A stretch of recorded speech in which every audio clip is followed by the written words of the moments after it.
atlánticos con España y Roma, con el viejo mundo. El objetivo de estas misiones era procurar derechos y privilegios de la corona y de la autoridad romana, autorizar nuevos misioneros, autorizar la fundación de nuevos colegios, adquirir imaginería religiosa, libros, medicinas y herramientas. Entonces, estamos hablando también de tecnología. Estos procuradores no viajaban de cualquier manera a Europa. Había reglas muy precisas que tenían que respetar estas misiones de los procuradores generales. Esas reglas las encontramos nosotros en una publicación muy vieja, pero que se puede bajar por internet, del Instituto Societatis Iesu, que son las reglas del Procurador General. ¿Qué nos decían esas reglas? Reglas viejas, aprobadas en 1567 por la Compañía de Jesús. Estos procuradores tenían que viajar con poderes especiales que se les otorgaban los superiores de la compañía, de la provincia, cada 6 años, porque vivían en ultramar. Estos procuradores generales tenían que estar designados por una congregación provincial. ¿Qué sucede en el caso de esta misión de Garbi Rico? Las circunstancias regionales en esta primera mitad del siglo XVIII no eran muy fáciles en la provincia jesuítica de Paraguay. Y los casos se alteran en el envío de las misiones. Es una época de muchas calumnias contra la Compañía de Jesús, de atropellos contra las misiones jesuíticas. Los portugueses están instalados en Coronel de Sacramento y en Montevideo, y además hay una cantidad de epidemias de viruelas. En 1728 es la última misión anterior a la de Garbi Rico, que es la misión del Procurador General Antonio Manzioni, que llega en 1734 con 66 misioneros elegidos y traídos de Europa. En 1734 se designa una nueva misión para Europa, pero estos misioneros, estos procuradores, no pueden viajar por las circunstancias locales que fueron muy complicadas como para salir y viajar a Europa. Afortunadamente, la misión que sigue es la de Garbia y Rico. Es una de las misiones que está más documentada. En los documentos están en el Archivo General de la Nación, que componen todo el fondo de la vieja Compañía de Jesús en la provincia jesuítica de Paraguay. Estos procuradores son elegidos el 24 de febrero de 1738, en lo que se conoce dentro de la Compañía de Jesús como una congregación abreviada, es decir, en la congregación la tiene que presidir el provincial, está integrada por los superiores locales y por los profesos de 4 votos de la compañía, de toda la provincia, pero como es una congregación que se decide que sea abreviada, aquellos que no pueden asistir, y hay muchos que no pueden asistir por una epidemia de viruelas, tienen que enviar sus votos para elegir procuradores por escrito. En esa congregación abreviada, que además es muy lindo decírselos, hay un documento muy importante en el Archivo General de la Nación, que es el libro de consultas. Está descrito paso a paso toda la fórmula de la elección de estos procuradores generales de Europa, cosa que no sucede con las otras misiones que se enviaron o que se envían después a Europa. Lo cierto es que en esa ocasión eligen un procurador general y un procurador sustituto. El procurador general es el que en ese momento era el procurador de provincia, es decir, el que representaba la provincia jesuítica ante las autoridades. El padre Diego Garbia, un madrileño que había llegado a Buenos Aires en 1691, lo vamos a ver fallecer más tarde, en 1759 en Buenos Aires. Y un procurador sustituto, que es en ese momento rector del Colegio de Asunción, que es el padre Juan José Rico. Y aquí hay un detallito que es interesante, esto que nosotros nos gustan, estos chismes históricos que nos van señalando el contexto. El padre Juan José Rico nació en Ostende, lo que hoy diríamos Bélgica, en ese momento era calvinista. Ergo, no podía integrar una misión de jesuitas que salen de España y autoriza el rey, siendo nacido en una zona calvinista. Eran enemigos de España. El padre Rico llega en 1718 a Buenos Aires en la misión de Francisco Burges, pero en la lista de misioneros no figura nacido en Ospende, sino nacido en San Lucas, en España. También en aquellas épocas algunas cosas se cambiaban, ¿no?, de nombres y de lugares. Bueno, Rico termina falleciendo en 1748, también en Buenos Aires. Es una época complicada. Si nosotros tenemos que hablar de la primera mitad del siglo XVIII, en toda la región, no solo del litoral, sino también de Asunción del Paraguay, una región amplia, y para toda la provincia jesuítica del Paraguay, es una época de muchas turbulencias. Turbulencias por los portugueses del Brasil, pero también por los españoles de la Asunción. Y todo porque están detrás de la mano de obra guaraní. Y ya para esta época, los jesuitas están instalados en la región y han capacitado a la mano de obra guaraní de sus misiones y doctrinas. Entonces, andan todos, portugueses y españoles de la Asunción, como decimos ahora, a los saltos por un bizcocho para conseguir y apropiarse de esa mano de obra guaraní. Vamos a pasar rápido estas historias del siglo XVII, donde ahí tienen indicados, las turbulencias graves, las más graves, ya sea las malocas paulistas, la invasión en la zona del Tape, pero, a ver, sí, en medio de todo esto aparecen provisiones reales en este siglo XVII. Los guaraníes reducidos no van a servir a los españoles. Eso indican esas esas tres cédulas reales que tenemos allí asentado el árbol. Esto significa que donde están los jesuitas y reducen guaraníes, los españoles no pueden entrar para apoderarse de su mano de obra, no pueden ser encomendados, no pueden servir a españoles. A esto le agregamos que por esa misma época los guaraníes ganan las batallas contra los mamelucos de San Pablo, que venían a buscar mano de obra guaraní. En las batallas de Casapaguazú y Mororé. ¿Qué sucede? A partir de esas batallas donde triunfan los guaraníes contra los mamelucos de San Pablo, los pueblos guaraníes se agrupan en las márgenes del Paraná y del Uruguay. A ver, ¿cuál es el resultado? Que enterados en España que los guaraníes han derrotado a los mamelucos brasileños y han defendido las fronteras de España, terminan reconociéndolos como guardias de fronteras a los guaraníes.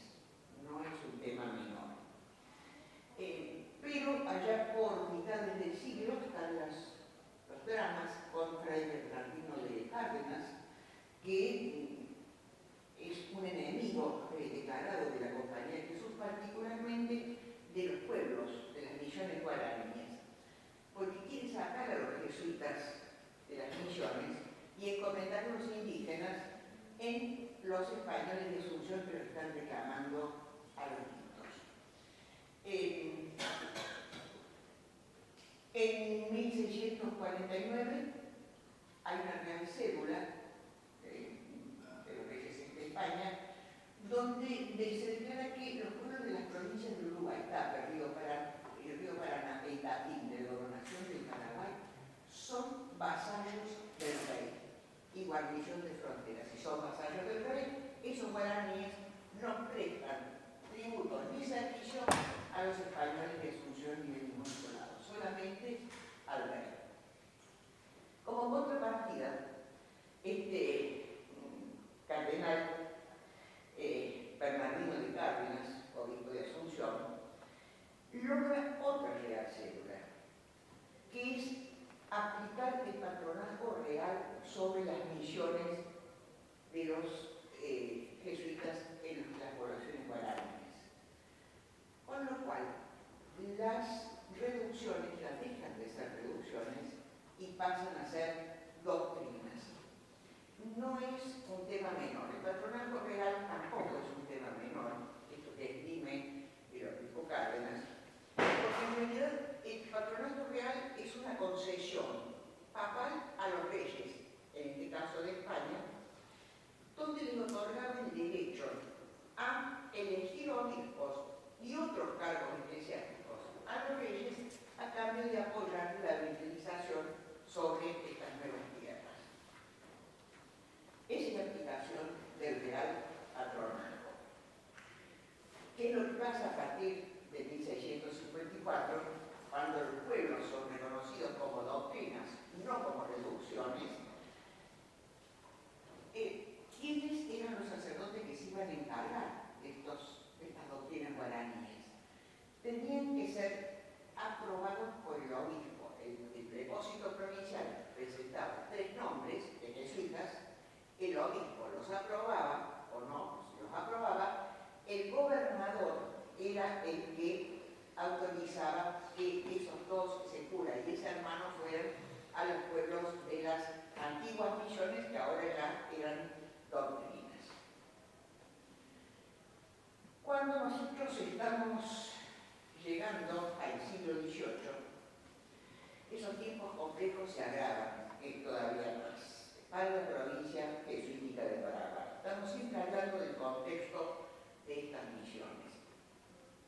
Hostilidades con los indios mocopíes, abipones y guaycurés del Chaco, también con los charrúas, en la zona un poco más al sur, con los pampas y serranos. Hay peligro de que los ingleses se establezcan en el estrecho de Magallanes.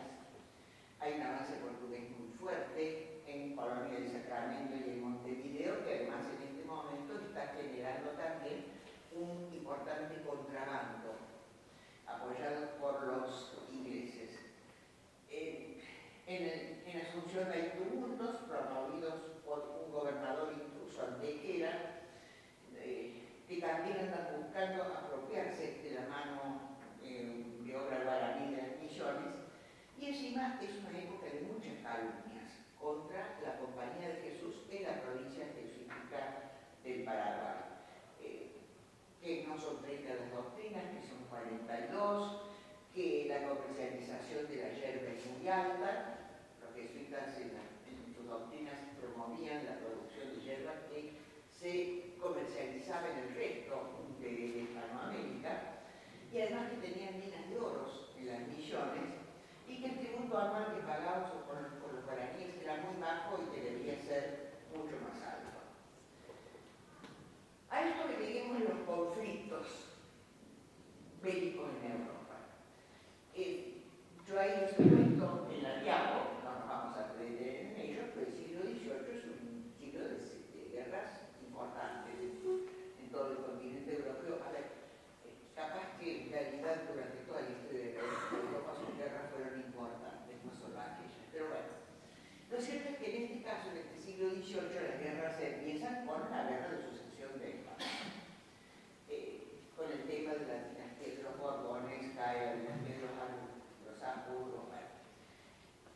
A partir de esa guerra, ¿qué tenemos nosotros? En 1703, un tratado entre Inglaterra y Portugal. De ahí en más, Portugal, socio indiscutible de Inglaterra. Un poquito después, están los tratados de Utrecht, que abren el comercio inglés el paso a las colonias españolas. Es la vieja historia de la Compañía de los Mares del Sur, con los barcos de permiso que podían entrar y que llegaban al puerto de Buenos Aires. Además se cruzan también las guerras de sucesión de Polonia y Austria, que no fueron temas menores, pero en esa época también, mientras duran esas guerras y estos tratados, don Felipe V de España, Borbón, crea una escuela naval. Esto nos interesa a nosotros como contexto para la misión de los padres carmelíticos. Y un ministerio de marina crea también. Hay astilleros, se construye una flota de guerra para colocar navíos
otorgante el escribano en 1738, un poder general, poder provincial, para los dos padres, ante un escribano, es el mismo poder que ellos van a presentar ante el rey apenas lleguen a Madrid.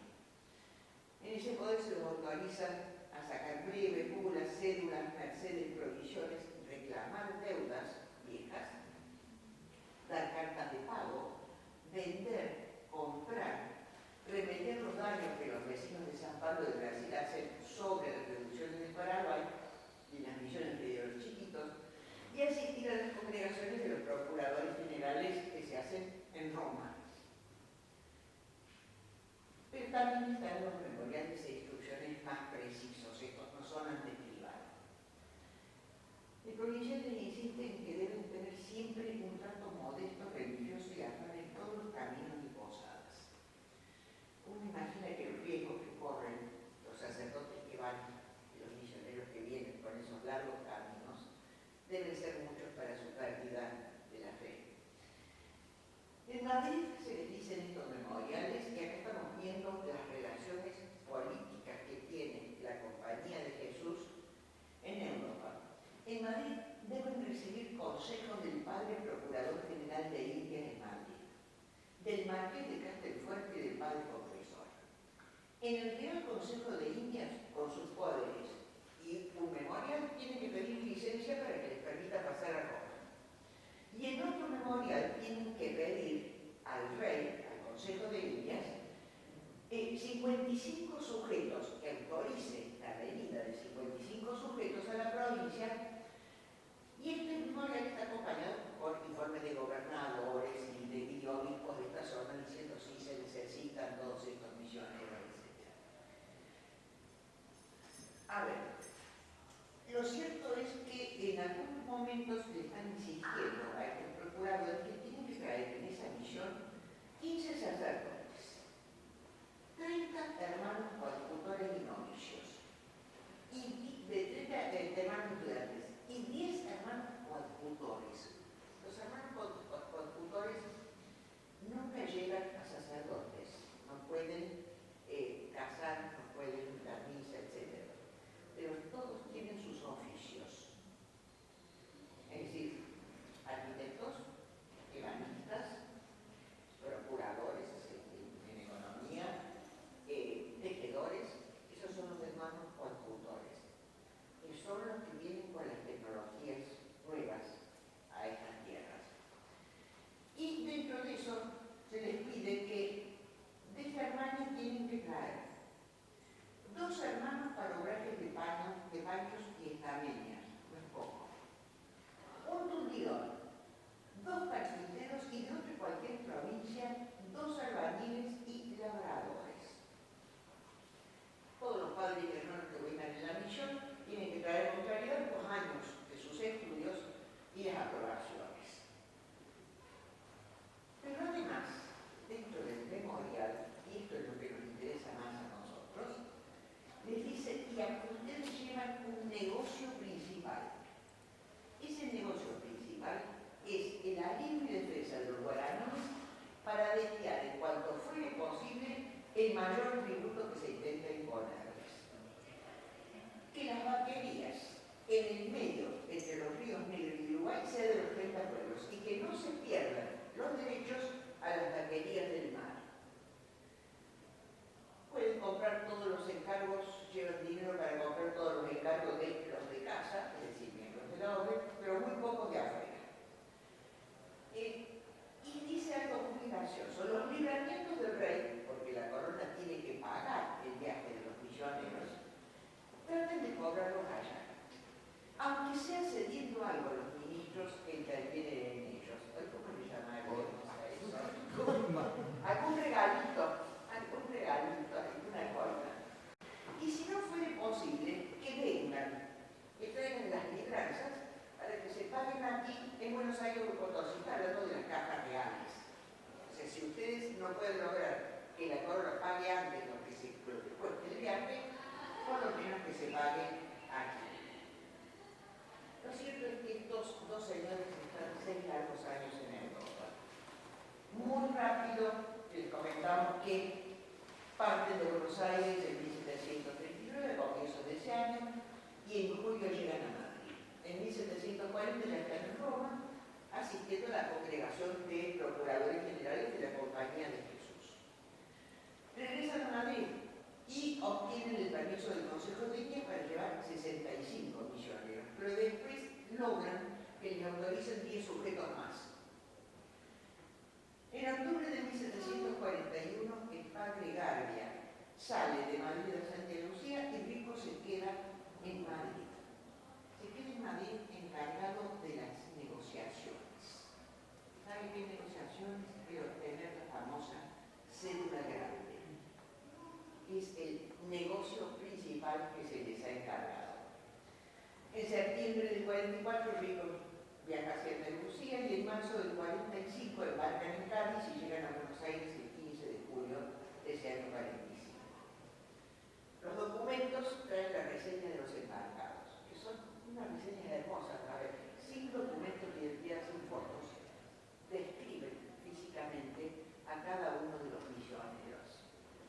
Además de decir nombre, apellido, lugar de nacimiento y el cargo que ostenta dentro de la orden, también la descripción física, porque es la única manera de identificarlos. Lo cierto es que hay 68 reseñas de embarcados, pero en realidad pagan el flete por 77 sujetos, porque además de los 68, llegaron esos 77 con sirvientes que acompañan a los padres pero que no están autorizados a viajar como misioneros. Además de eso, vienen en el mismo navío mercaderías que han comprado. En ese mismo navío hay 4 cajas muy grandes, 2 cajones, 6 fardos, pero hay otros navíos más que salen de Europa con todas las mercaderías que han comprado para traer a estas tierras. Vamos a algo que nos puede resultar un poco gracioso, aunque no tanto. Los gastos y las transferencias de fondos. Cuando hablamos de pesos, es un peso de a 8 reales. Y para que tengamos una idea, cada peso equivale al precio de una vaca. No son tiempos de inflación. No son tiempos de todo. O sea, no existía el Fondo Monetario Internacional todavía. No estaba. Entonces vamos a encontrar los mismos montos siempre. Entonces, el total de gastos de esta misión es de 175.000 pesos, de a 8 reales, pesos de plata, de a 8 reales. La corona subsidia, algunos años después, es decir, le entrega algunos años después, 26.586 pesos.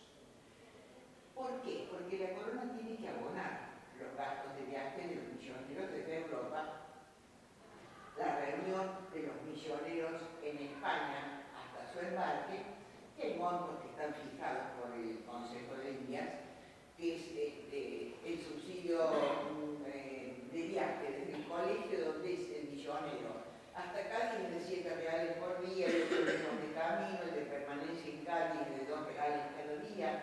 Lo cierto es que esos subsidios se pagan mucho tiempo después, generalmente no los envían de Europa, sino que los pagan desde las cajas reales, ya sea la de Potosí o la de Buenos Aires, las cajas de la Real Argentina. Ahora, ¿cómo hacen para subsidiar esto si no tienen la plata de la corona? Y acá vamos a los riesgos que corre la Compañía de Jesús y la manera en que lo va a solucionar. En 1738, el año en que sale Garbia y Pico, el procurador de misiones, estamos hablando solamente de las misiones jesuíticas, entrega en Buenos Aires 20.994 pesos a un capitán de navío. Los procuradores llevan monedas de plata a su riesgo en el navío cuando embarcan hacia Europa. Pero entre el año 38 y el año 39 son transferidos a Londres 12.000 pesos desde Buenos Aires en navíos del asiento inglés. España está en guerra con Inglaterra, ¿sí? Pero el asiento inglés gana. Entonces lo mandan con navíos de permiso.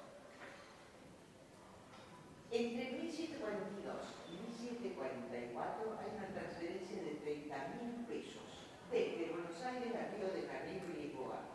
¿Le suena?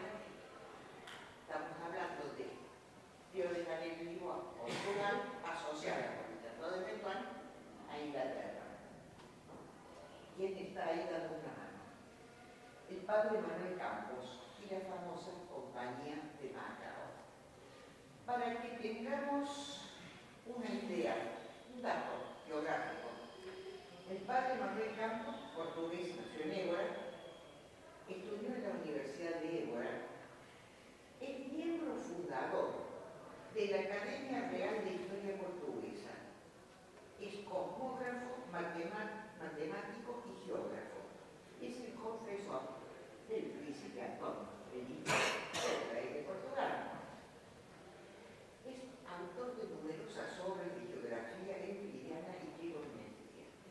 Vamos a ver el padre Campos, padre Manuel Campos, comprando instrumentos geográficos y matemáticos en Inglaterra, a través de la Compañía de Macao, que es la que pone la plata y le acerca la plata que va enviando la provincia jesuítica del Paraguay. Es muy gracioso porque esa plata que se envía a través del Río de Janeiro y Lisboa, le ingresa este padre Manuel Campos en monedas de oro a España, arreglando con unos traficantes ilegales como si fuera un regalo para la princesa de Asturias. Están las cartas donde cuentan las idas y venidas para entregar estos fondos.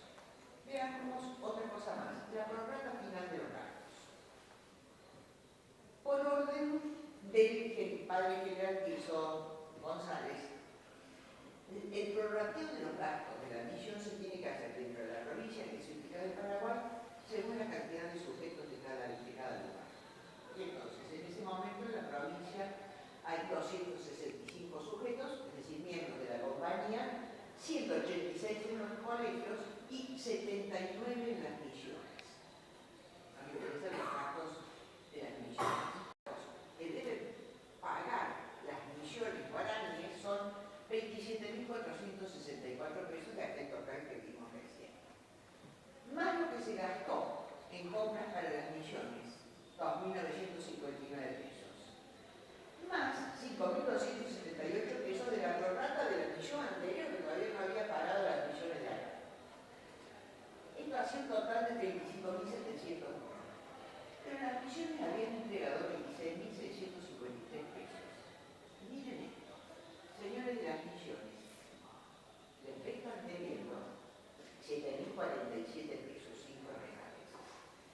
Porque esa plata que se ha pagado por ustedes, nosotros la hemos, o sea, la Compañía de Jesús, con sede en Córdoba, la hemos obtenido por réditos, o sea, con préstamos a censo. Son préstamos que sacan de las monjas de clausura. Y corren los censos o sea, los censos en interés de todos los años, desde el 1 de enero de 1746 se cuenta de las misiones. Entonces, cuando nos preguntamos qué hacen con la plata de las misiones, vamos a dar cuenta qué son las cosas que están pagando. ¿Quiénes son los misioneros que marcan? Lo vamos a ver muy rapidito. En el navío francés Santiago el Perfecto, cuando vienen hacia Buenos Aires. 21 sacerdotes, entre ellos está José Quiroga, matemático, que viene con todos los instrumentos que consiguió el padre Manuel Campos desde Lisboa comprados en Inglaterra. Y que es instrumentos con los cuales va a hacer la marcación de todo el litoral de la Patagonia, por la amenaza de que los ingleses se quieran instalar en la Patagonia. En sus diáconos, 36 estudiantes y 8 hermanos coadjutores. Pero esos hermanos coadjutores, que todos vienen con oficio. Ahí hay un herrero, está Antonio Forcada, que figura como albañil. Es el que fallece en San Ignacio en 1767. Este Antonio Forcada no es ningún albañil, es un arquitecto que ha trabajado mucho en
ellos Forcada, el boticario Dalamer, el procurador Pirola, el boticario Abelgos, el Jorge Ray Panadero, el ebanista José Ott y el arquitecto Manuel Velasco.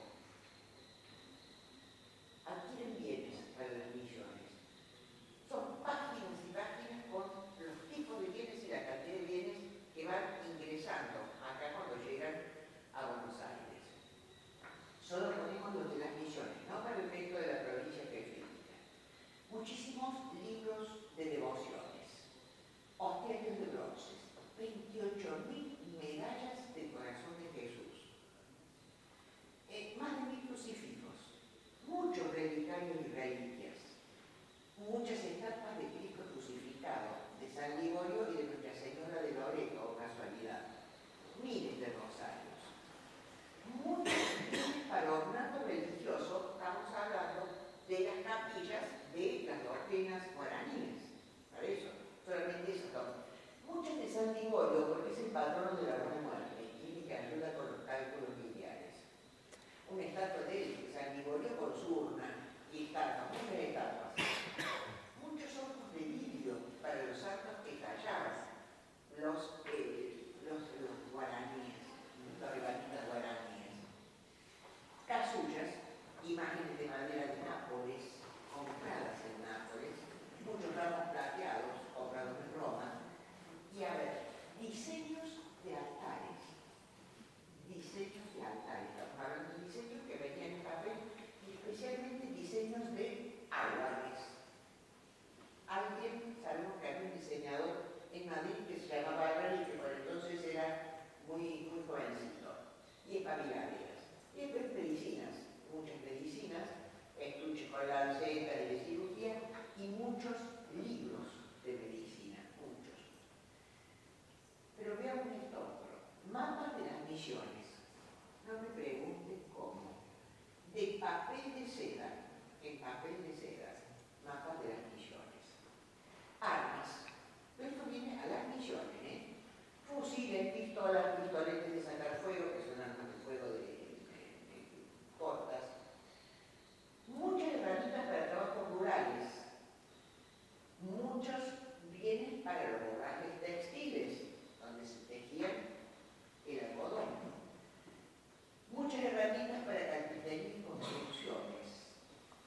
Entre ellas, quintales de hierro en canchuelas y vidrios de ventanas. Y algo que siempre nos llama la atención, esto lo hemos comentado en su momento con Chiqui Puyá. 160.000 agujas de coser grandes del número 5 arriba, no me pregunten cuál es el tamaño del 5 arriba, para servir de anzuelos y para coser velas. Y muchos clavos para barcos del Paraguay. Quiero decirles que entre esos documentos de la GN también está uno que no sabemos de quién es, no tiene firma, de 2 o 3 folios, donde está el diseño de cómo construir barcos. Son los barcos por los que bajan las mercaderías, particularmente la yerba mate y los cueros, y se venden en Buenos Aires o en el puerto de Santa Fe. A ver, en todas estas historias, lo que está apareciendo cuando vemos los bienes que traen para las misiones es el modus noster, es decir, el modus noster, la forma de construir de los jesuitas, que ellos llaman el modus noster. Los libros y las nuevas técnicas están introduciendo de Europa.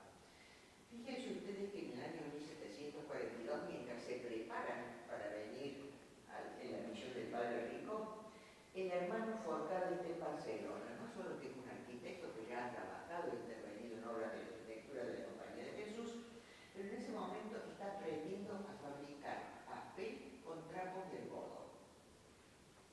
Y otro miembro de la misión, un tal Alejandro Rico, está aprendiendo a hacer vidriados. Vidrios para las ventanas de las iglesias de la compañía en las doctrinas guaraníes. No es poca cosa, estamos hablando de... Y nos queda lo último, la cédula grande, el negocio principal. Miren, esa cédula grande está varios años de Indias, y la pueden leer ustedes, ya les voy a dar bien los datos.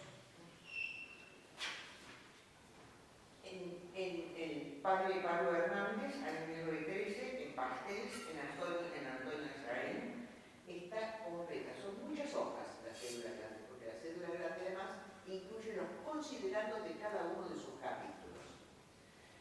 Es otorgada, firmada en el Buen Retiro el 28 de diciembre de 1743, pero se ha pasado ahí 3 años el padre Rico en Madrid acercando documentos y discutiendo con los miembros del Consejo Real. No son épocas fáciles estas en que están discutiendo la redacción de la cédula grande. Son las épocas en que están dando vueltas por Europa un libelo escrito jansenista que se distribuye en Francia, en Inglaterra, en Holanda y en Flandes. ¿Qué es el jansenismo? Nosotros de acá, para el siglo XVIII, no lo conocemos, lo vamos a conocer después. El jansenismo, a ver, es de un teólogo, Cornelio Jansenio, siglo XVII, que se hace popular en Europa y que termina siendo condenado por herético, por la Iglesia Católica, y que discutía en última instancia la libertad, la real libertad humana. El jansenismo enfatiza el pecado original. ¿Cómo más? ¿Naciste malo o vas a morir malo? Yo soy el bueno, voy a morir bueno. Enfatiza la depravación humana, la necesidad de la gracia divina, que solamente va a salvar a aquellos a quienes les fue concedida desde su nacimiento y la creencia en la predestinación. Eso es el jansenismo. Si a ustedes les suena parecido con algún discurso de la actualidad en nuestro país, no es mera coincidencia. El discurso actual en nuestro país que les suene al jansenismo simplemente es un relicto repetitivo, nada más. Muy triste, por cierto. Esto es una opinión mía, no lo dicen los documentos. 3 años de debate le lleva la cédula grande. Examinan todas las calumnias contra los misioneros, analizan todas las reales cédulas expedidas en los siglos anteriores. El Consejo de Indias termina aprobando en cédula grande todo un sistema de administración jesuita en las misiones del Paraguay. Por eso es importante leer esa cédula grande, porque uno va a terminar entendiendo todo el sistema de organización jesuítica en estos pueblos, y necesitamos entender el sistema de organización para entender los restos materiales que encontramos en estas regiones.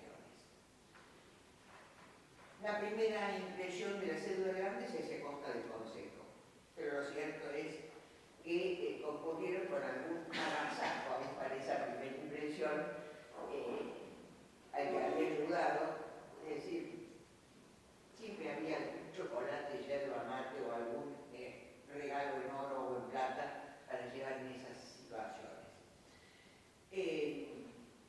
Lo cierto es que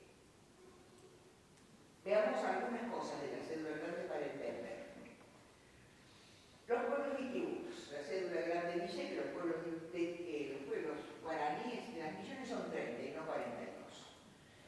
Hay 17 en la jurisdicción de Buenos Aires y 3 en el Paraguay, y que tienen 120 a 130 niños en total, de los cuales 19 y 116 son hábiles para tributar, es decir, varones mayores de 16 años, menores de 50, que son vasallos de la corona, reservados de vista y de servicio personal, es decir, no pueden aplicarse en ellos ni la vista ni el servicio personal.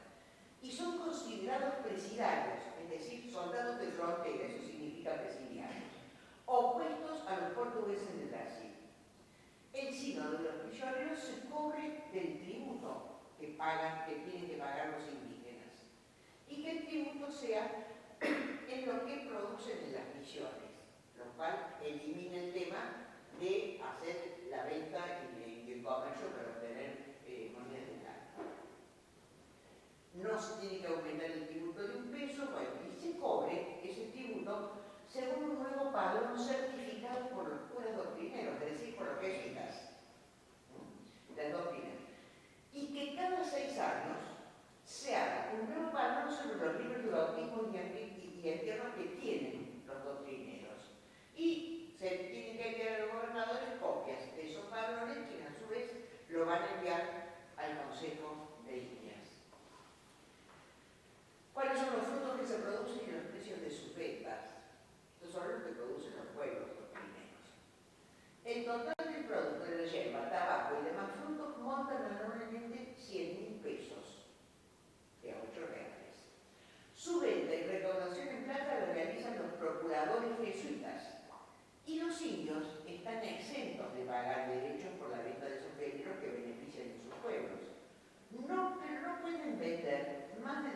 arrobas anuales de yerba.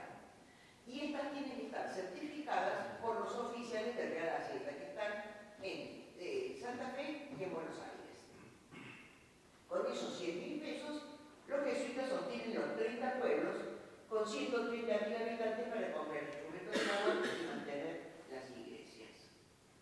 Acá estamos viendo la importancia de los dos oficios de Procuraduría de Misiones, el de Buenos Aires y el de Santa Fe. Miren esto sobre el derecho de propiedad. Esto lo dice la cédula grande. A cada indio se le señala una porción de tierra para labrar y con su cosecha mantener su familia. El resto de sementera de comunidad, granos, raíces comestibles, algodón, yerba y ganado, se maneja y administra por los indios dirigidos por los curas en cada pueblo. De este importe se hacen 3 partes. Una para pagar el tributo al rey, de donde sale el signo de los curas. Otra para el adorno y manutención de la iglesia. Y la tercera para sustento y vestido de viudas, huérfanos, enfermos e impedidos. Sobre esta administración llevan cuenta los mayordomos, fiscales y almaceneros de los pueblos, todos indígenas. ¿Entienden por qué seguimos hablando de guaraní en estas regiones? Y no hablamos de las lenguas de los pampas ni de los serranos. Sobre esto no se debe hacer ninguna novedad, eso es lo que indica la cédula grande. Vamos a hacer un alto, un pequeño alto, el modo norte, para que entendamos cómo están organizados, construidos los pueblos.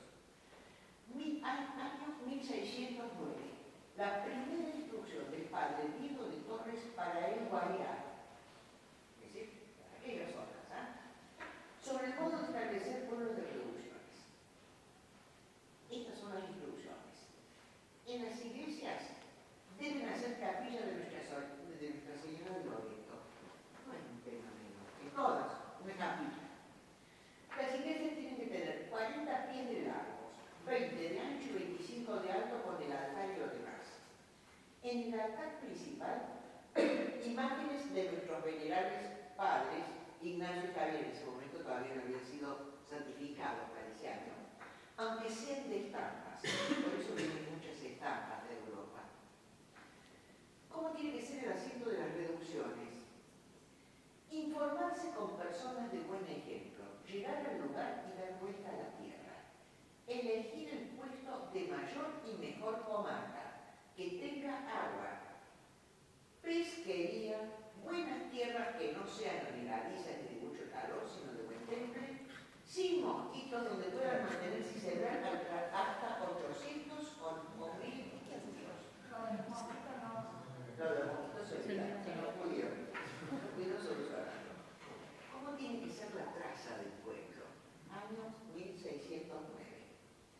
Al modo de los del Perú, se está refiriendo a Juli, a las primeras misiones de Juli, con sus calles y cuadras, dando una cuadra a cada 4 indios.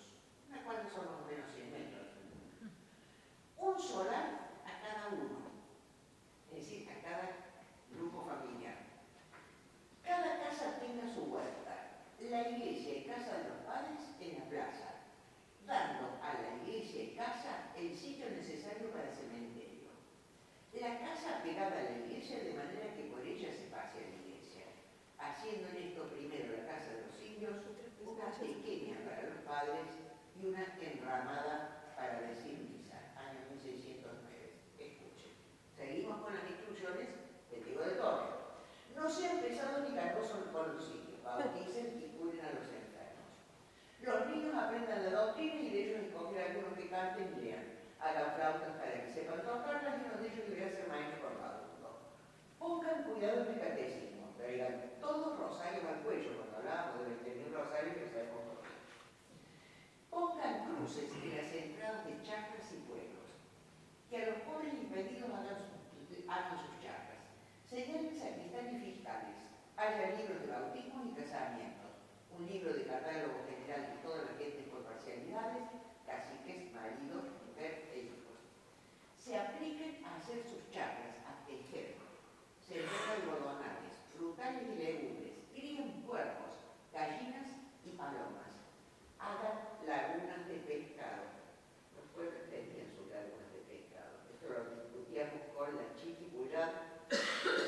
Carlos Pernó allá, hace algunos años atrás. Procuren que no entren españoles en los pueblos y salgan con brevedad, pacifiquen los pleitos. En las casitas de los padres, esto pasa en todo lado de la Compañía de Jesús, en la estancia también, no entren mujeres y no pueden recibir como huéspedes clérigos o religiosos, guardando toda clausura en la casa. Una campanilla que señala levantar, oración, examen, comer, cenar y acostar. Hay otras reproducciones de la cédula grande. Está referida a la justicia y su nombramiento, a las artes de oficios, armas y minas, donde se dice, por ejemplo, que se siga practicando en las armas y en la fábrica de esas armas, que el obispo del Paraguay de Buenos Aires pueden visitar los pueblos, pero solo para administrar la confirmación. Sobre el patronato real, lo que comentábamos hace un rato, que se instala en 1654, se aprueba, la compañía tiene que presentar 3 sujetos al vicepatrón, es decir, al gobernador, la colación la hace entre el lado eclesiástico y en caso de que el provincial de la compañía remueva al cura, al sacerdote jesuita, no tiene que manifestar las causas, simplemente propone otros 3 sujetos. O sea, se mantiene la aplicación del real patronato. Esa cédula, que tiene un montón de temas más, no estamos entendiendo los principales, termina así. Cédula real, mandada a los virreyes del Perú y Nueva Granada, presidente y oidores de la Audiencia de Charcas, gobernadores y oficiales reales del Paraguay y Buenos Aires, arzobispos y obispos, no quedó nadie, sino indicaron, para que ejecuten sin réplica lo en ella contenido, dada el lugar retiro el 28 de diciembre de 1743. Vamos a ir terminando ya, pero no quería dejar de contarles esto, digamos, que en aplicación de esa cédula grande, se comienzan a hacer numeraciones sobre las doctrinas guaraníes. El Archivo General de la Nación tiene todas las numeraciones de esas doctrinas. Son bellísimas, realmente. A ver, estas son las doctrinas de los ríos Paraná y Uruguay del año 1746. No hay problema, yo después se les paso, les dejo para que ustedes lo utilicen. Lo único que tengan en cuenta es que en casados y casadas el valor se tiene que multiplicar por 2 porque si no, no le dan los números. Que si los jesuitas mintieron y pusieron menos habitantes, seguro porque esto era para fijar el tributo. Si fueron más, es muy probable, nunca lo sabremos, pero es importante la cantidad. Esto es de los ríos, este es del río Paraná, de los ríos Paraná y Uruguay, y este otro es solamente del río Uruguay, del mismo año. Pueblo por pueblo. No son pocos los números. Después se los dejo para que ustedes lo pueden usar en el ¿sigo? ¿O no? ¿Sigo? Miren, en el año 1744, Mariano Alberich, padre Mariano Alberich, un jesuita que vive en Barcelona, que indudablemente debe haber sido un cuadro, porque a ver que esta expedición del padre Celaya y hijo trabajan mucho con el padre de Mariano Alberich, que está en Barcelona y que tiene a su cargo el superior de las casas de la compañía y es el que le consigue Antonio Forcada, el que consigue una cantidad de novillos de Barcelona, especialistas y demás, el que manda los bienes que compran para traer al Paraguay con unos barquitos por el Mediterráneo para entrar